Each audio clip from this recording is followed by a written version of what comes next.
চন্দ্রানী। আপনারা সবাই ভালো আছেন, আমিও ভালো আছি। আমরা একটু বাইরে এসেছি বেড়াতে, তো আমরা এসেছি লাভালোলেগাঁও।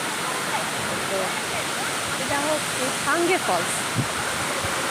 300 ফুট ওপর থেকেই ফলসটা পড়ছে। দেখুন কি অদ্ভুত দৃশ্য, কি অদ্ভুত দৃশ্য। তো আমরা টোটাল ফ্যামিলি এসেছি, খুব মজা হচ্ছে, খুব আনন্দ হচ্ছে। আর অদ্ভুত এক সুন্দর পরিবেশ, প্রাকৃতিক পরিবেশের মতন এত ভালো পরিবেশ আর কিছু হতে পারে না আমার মনে হয়। কারণ আমরা শহরে থাকি, তো শহরে দূর থেকে একটু এলে খুব ভালো লাগে। শহরের ধুলো, ময়লা, পাখির আওয়াজ তো পাওয়াই যায় না, পলিউশন, তার থেকে অক্সিজেনটা এখানে বেশি পাওয়া যায়।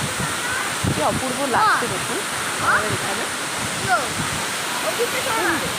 আবার পরে আপডেট আপনাদের আরও দেবো। সুন্দর সুন্দর জায়গায় যাচ্ছি, ফলসটা দেখা হবে।